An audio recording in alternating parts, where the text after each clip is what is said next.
Rededication. I'm Corinne Davenport. Would you like to introduce yourself? I'm Regina Smith. Alrighty. And what are you doing here today, Regina? I was here 50 years ago and I wanted to come again. I didn't get to spend as much time 50 years ago, but I had all the time in the world today, so I thought I would come back. Well, what was your role with helping with that 50 years ago? 50 years ago, I was fresh out of high school. I was 17, and I had a job, a summer job with the federal government departments of highways and traffic. And my manager, he says, come on, let's go up to see the dedication of the statue. And I'm like, I can't go. My supervisor, he's like, I'm your supervisor. Okay, let's go. And he told me that Lincoln used to face the Capitol and that it would be disrespectful to have his back to her statue. So they turned the whole thing around. I didn't know that. So he brought me up here, and federal lunch, we had about 30 minutes. So I got to see some of the festivities and the unveiling of the statue. And I thought when he said that they were going to twist it around while we were here, but it was already done. But I didn't know. I mean, they took the entire thing and twisted it around so that if they would face each other. Amazing. So what was your role in that job at the time? I was a secretary, but what he did on the way in, if you see a stop sign and it's covered by a tree or a bush, he would make note of that so he could send some guys out to cut it down. So I was typing up work orders, that kind of thing, for district government, yeah. And then did you only come out that day 50 years ago because your supervisor asked you to, or did No. In it already? I understood the historic and cultural significance. So even though I didn't get to stay for a full program, I was able to come back and see it when it wasn't so many people. So I understood then as now, how significant she was. So what about her? She was involved in a lot of things. What about her specifically stood out to you? What was important to you? We had a family attorney, Debbie Roundtree. She came out of Spelman, worked as a teacher for a while, and she wanted to go to law school.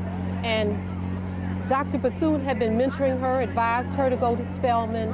And when she came out, she was teaching, and she says, I have something else for you. Eleanor Roosevelt and Mary Bethune had been working on getting women in the military.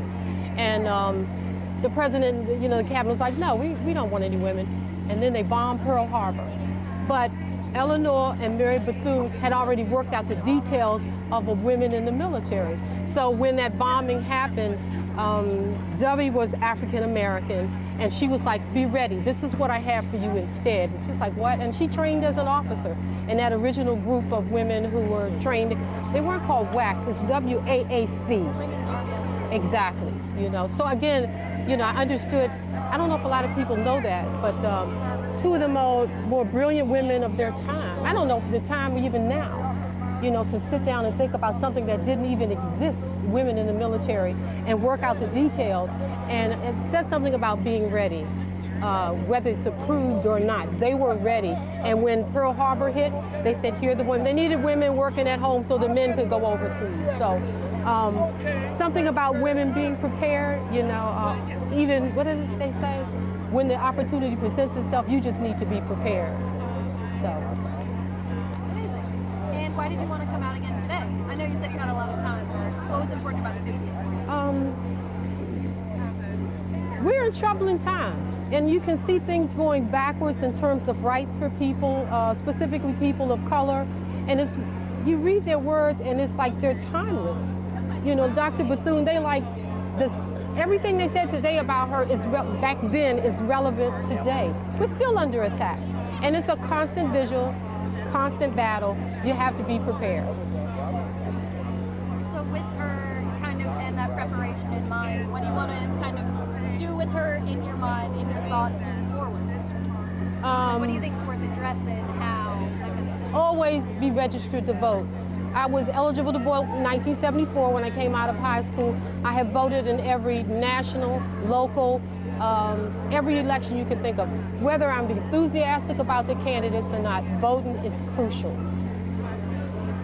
And is there anything else that you think, especially thinking of her work with getting women in the military and everything else, kind of issues that are important now, that are informed by her history? Women are still struggling in the military. A whole nother set of issues came to play, sexual harassment. and that of course they didn't envision, but women still fighting. And every step, women are generals now. Women are flying jets now, fighter pilot jets.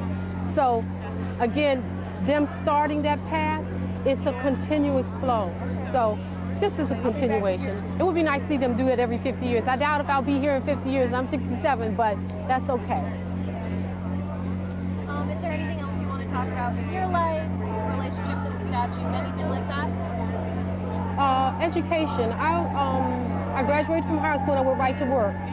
And in my 40s, I returned to school. I got my bachelor's from the University of Maryland. It's never too late to get your education.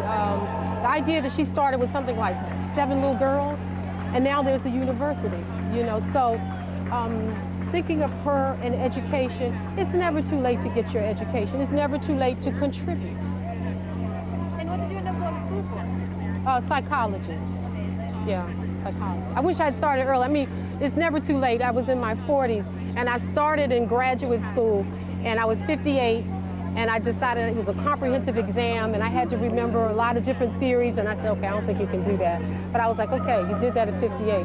And I wasn't going to do anything with the master's. I just wanted to get it because, you know. But again, it's never too late. Never. Absolutely. All right. I know I already asked if there's anything you want to add, but any other things you want to add? Not that I can think of. She's to be admired, all women. You know, just thinking about a time when women couldn't vote. That's just amazing. But that she had her hand in every issue. You know, I'd be overwhelmed, but they weren't. There was a different set of women. They were, I think, a tougher set of people in that time period. And I think because the times were tougher, they were tougher. So what do you think we can do now to kind of come back to that level of mobilization, toughness? I don't know. I see young women do it. I see them out here protesting. My days of protesting are gone. But every issue, they're here. You know, over the Supreme Court, their rulings about abortion and access. I see them now going after birth control, and I see young women out there doing that. So I think women are doing what they need to do. All right, amazing. And one more time, anything else you want to add? No, that's all. All right, thank you so much. Thank you, Corinne.